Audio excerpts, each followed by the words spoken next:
Hello, and thank you for joining us. This is What Counts, a podcast where we explore real world challenges and opportunities shaping information governance today. Each episode draws on our experience working across industries, turning proven strategies into practical insights you can apply within your own organization.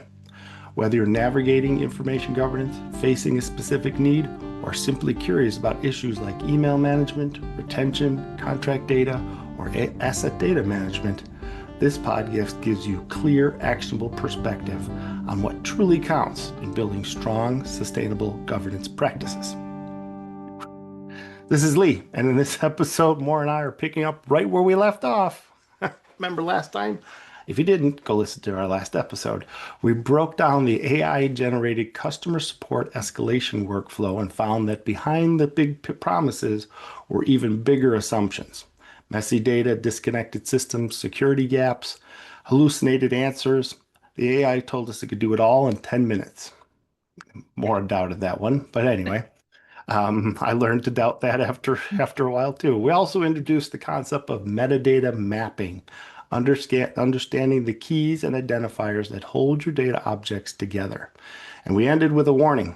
When you store the same information, the same customer ID across your billing system, your work order system, and your contract management system, you end up with duplicates.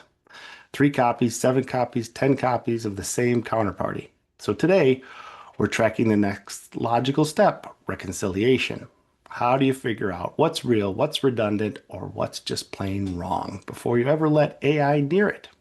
Mora, that was big. So let's set the stage here. We talked about messy data and duplicates, but why does reconciliation have to happen before AI touches anything? Why can't AI just figure it all out? Well, a lot of people think it can. Well, let me tell you. I don't think it can. And the main reason that I believe this, and we've seen it, is that all of those separate entities, those separate systems that are holding some of your data, they were created for a purpose. They were created over time. Data was added to them over time. Somebody knows why, but the system doesn't necessarily know why. And when you just let AI loose, it's going to take the information kind of at face value. So, where there's a conflict, it might decide this must be two different things. Ideally, if you're going to involve AI in this step, it will ask you, are these two different things or not? Um, and if it can get that far to are these two things, and you say no, your first review, you say no, those are the same thing. How do you as a person know that? Well, there are a lot of different steps to that, and we're going to get into those. But basically, it comes down to the systems that have all this legacy data don't necessarily carry the history. They don't carry the context of how that data got there and how, for instance, the use of one field changes over time. It changes over time because when we set this up, we thought there would only ever be one tax ID for a company. And then turns out tax IDs change for different reasons. And there's no place to put it. So do we overwrite the old one to have the new one in that field that says tax ID? But we want to know the old one. So does that go in a note field? What if that note field used to be used for a DBA name, a doing business as, or a nickname, or an AKA, or something else? Um, Name history is another thing. Names change all the time with companies. And so somebody knows the choices they made. Perhaps somebody may no longer work for you, but there's been sort of legend handed down as the job was handed off. Or not, and you're going to have to do some more work on figuring it out. But those gaps that exist between here's three sets of data that might be the same or might not, and certainly there are overlaps. The gaps that are in there to help you understand out of these three sets, what's the real answer? What are the real entities, customers in this case, a person is going to fill in those gaps.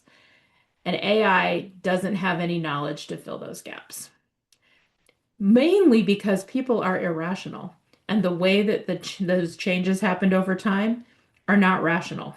They're going to be based on circumstance. It's kind of the same reason I think self-driving cars and people-driven cars shouldn't be on the same road. Come on. We're talking about hallucinations here. Now you go talk about self-driving cars. We can't have hallucinations in that sense. Hallucinations in self-driving cars are a real problem. But yes, that's for another day. So the bottom line here is the data is not rational. We've already said it's messy. There's duplicates, there's overlaps, and a person is going to bring knowledge that an AI doesn't have to the process of the reconciliation. That makes sense. Okay. So when we say reconciliation or data reconciliation, what are we talking about? So the end goal here is that we've got three sets of data that contain some or all of the same customer records in this case. Still building on our example from the last few episodes around that customer service challenge that AI says it can solve In 10 minutes. in Yep. 10 minutes, right? So we've got the customer database, we've got the work order database, we've got the contract database, and each one of those has a list of customers. And by list, I mean it has a set of records that represent customers. And those records are different. They contain different data because the customer service database and the work order database and the contract database were created for different reasons and they need different data. Those three sets of customers, the same customer might appear in all three databases, but it might be represented differently. There might have been just something as simple as a typo. There might have been an inherited set of data where the old system always put everything in all caps and didn't use any punctuation. Or the data might be truncated.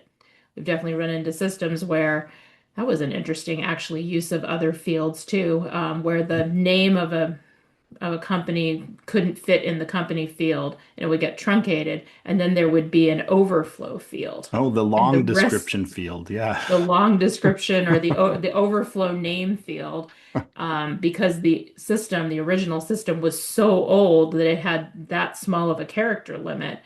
But in a migration process, we wanted to bring those names back together. So you had to match all of that up. So anyway, um, the goal is you have these three sets, and you believe that out of these three data sets, you want to end up with one consolidated data set that contains real records that identify real customers. One record per customer is the goal. Makes sense. Matching with Yep. this with validated and accurate and complete data for that customer. Okay, so you're not just talking about taking out the duplicates. You're talking about one record, one trusted record. One trusted record. The master data term is golden record. The golden record contains all of the data that we know about this customer. And it's a logical record, the golden record, which means that all of those data fields might not be in the same system, but we can bring them together and concatenate them, synthesize them to say, here's everything we know about you. So, for instance, very common problem. You have an ERP, a finance system, that contains a vendor record. And the goal for that vendor record in the ERP is to pay invoices. So the most important data to have in that record is the current name of the entity that's being paid, a complete and legal name, the current tax ID for that entity, possibly a federal and a state, but absolutely a federal tax ID, and payment information. So that could be, it would be a payment type. Are you sending ACH? Are you sending wire? Are you sending a check? And depending on which one of those it is, then you have the address. So for ACH or wire, you're going to have bank information, an account number and a routing number and an account number, which could be different based on if it's ACH or wire, even at the same bank. If it's a check, then you have to have the address where the check goes. Um, that's the most important information to be in your vendor master file in your ERP because the goal there is get people paid. So that's a very small piece of the data that you probably have in your customer database or in a contract database. Because in the customer database, you might have, for instance, this is an interesting one. Doesn't go with the vendor file, but it could go the other way. The place where you installed solar panels, a house where you installed solar panels, and the original owner who bought those and had a long-term contract for care and maintenance and other things, those solar panels stay with the house when it gets sold. So you need to know how was the original contract created? What obligations does your company have to that customer in the original contract? But who's the customer now? And what did they inherit in that contract? So the customer database also needs up-to-date information because if there's a maintenance issue, know where somebody needs to know where to go, how to send a work order, how to create a work order and send them to that customer location. But if you're looking at, all right, is this work going to be done under warranty or does the customer have to pay us when we get there or do we invoice them? That might be in your contract system. And that contract, depending on how it was originally identified, somehow you have to match it to this new customer. So it's more data than you need in that vendor file. Um, or the flip side of the vendor file in an ERP is a customer record, which is how you accept money from a customer as opposed to sending money to a supplier. Same set of data of how that customer is going to pay you, what account numbers, what payment type, etc. Um, comes in there. So So wait a you minute. So need. sorry, but No, we could. stop me. I feel like I've gone in too many directions. Well, I feel like we can talk about a concrete example next time, actually, because when you were talking, you said you need people to do interpretation. But now, as you were talking about master data management, sorry, when you were talking earlier, you needed people to do interpretation. Now, when you were talking about data, and master data management, it sounded more like an IT problem. But this is not only an IT problem. No, master data is also a person problem Right. Right. So because, I think we could cover that more than we could do an example in the 4 minutes we have left. okay. So there's just so much to talk about. Are you sure we have to stop in 4 minutes? No, we don't Be have to. because the example is all of these systems were created for a reason, and somebody knows what that reason is. And the golden record, which is a logical record, but not necessarily a physical record in one system, brings all the pieces together. And the way that it does that, like we talked about last time, is having a common ID. So you know that the customer ID field in the customer database matches up with a work location ID in the work order field because it's Okay. about how do you send somebody to work. So you have to have a relationship between customer 12345 and location XYZ. And you do that through the association of those two ID fields. Okay. Okay. Then you have the contract ID. It might be a contract number and it has a customer ID as one of its. So the contract number is its primary identifier, but the customer number is a secondary identifier. The contract doesn't live in a vacuum. It only exists in relationship to the customer. So that customer ID from your customer database is part of the record of the contract number, of the contract record in the contract database. In the work order database, you have that location ID and you have that customer ID too. So We should have a map. Oh, a data map. you do need a data model, a data map that talks about how these different entities exist, what IDs exist for them, and then how they relate. But the reconciliation step is okay, but I have 10 customer IDs that have very similar names, and I have 5 location IDs, and they don't have customer IDs with them, but they have customer names. So, how do I know from these 5 location IDs with the 5 different customer names how they match up to these 10 customer IDs with similar names?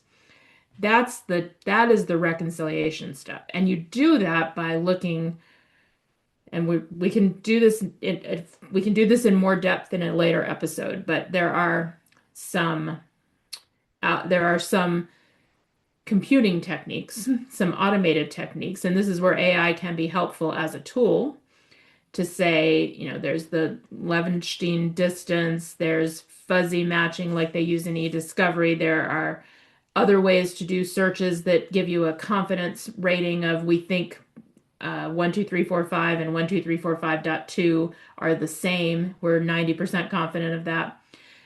This A system and AI tool can help you get that far. And then a person might say, okay, we know that these customers exist. They're in all these databases. Let's look at the contract type because are they a solar panel owner? And so we know that this customer 12345.2 is a solar panel owner, and that's our challenge here is we're trying to find out is that the right one? We have a solar panel purchase contract. Great. We have a work location that also references 12345, but it left off the .2. But that location address matches the address on that purchase contract. Okay, let's bring those 2 pieces of data together and then we can triangulate to, yeah, 12345.2 is the same as 12345, customer number 12345. But it's knowing the relationships between all these pieces of data that you can bring in. So in a different example, we looked at counterparties and supplier and customer numbers and contract types over time because there were a lot of very similar names and very similar names but only some of them were still in the supplier ID world. And then we looked at the contract type and realized it was leases, long-term land leases. And Okay. so the similar names were family as the land was passed down. And the reason they weren't all in the customer numbers anymore is that some of them weren't being paid anymore. So, but you have to know that the contract type has an impact on that in order to say why do we have 10 of Mhm. these and only 2 of them are in customer where they're in supplier where they're being paid. Let's go back and look at the contracts. So it's bringing all of these different data sets together logically, and it's an iterative process. Okay. There's a lot more to that, and I think we should spend another episode on it. But I just want to introduce the last piece, which is how do we stop this from happening again? Okay. How in the world would you do that? Why would I want to stop it? No, no, no. How would you do that? Oh, how would I stop it? So it's about data governance, and it's a combination of policy and process. And systems can help you, technology can help you enforce that. So policy, in this sense, we're really looking at who is authorized, what group is authorized to create a new customer record, and what is the process for doing that? In which system does that new customer record originate? Does it originate in the customer database? or in the contract database or in the payment part of the ERP. And there's no right answer or wrong answer. What's wrong is not answering the question Right. and just letting everybody continue to create a new instance, to create a new record. So first, everybody involved needs to agree, come together and agree, okay, this is where we're going to create the new record. Then you figure out who's going to do it, but this is the system that's going to own the first step of the record, the customer record. Then you need to decide, okay, how do updates get made? Because address changes, tax ID changes, name changes, assignment and assumptions, sales and mergers of companies, they happen all the time. And all the systems need to know, but they don't, all the groups don't necessarily find out at the same time. So you need to put into place the process for, okay, the supplier people who are trying to get people paid, they often hear first because people also really want to get paid. So they're going to call AP and say, hey, my bank account changed. And that information is going to go first to them, which is okay because they're actually the only one out of all of these groups that needs the banking information. But suppose they say, oh, and also we got bought by somebody else, and now we have a different tax ID and we have a different name. Well, actually, everybody needs to know that. All of the groups need to know that it's a different location and a different name and a different tax ID. That's not true. The work order team might not need to know about the tax ID, but they do need to know about the name because if they show up to do some work and they say, "Hi, are you, Bob's gas station?" and the clerk says, "No, we're Jack's gas station," then they leave and they haven't fixed the problem. There might be a propane tank problem and they haven't fixed it. Who knows? So figuring out how updates are coming in. And for that, you look at how have they been coming in? Who's been getting those calls? Is there a form that people are sending? Are they sending emails to a generic customer service address saying, I have new information? Is there a systematic process where your company goes out and sends a form to everybody once a year? Please verify your information.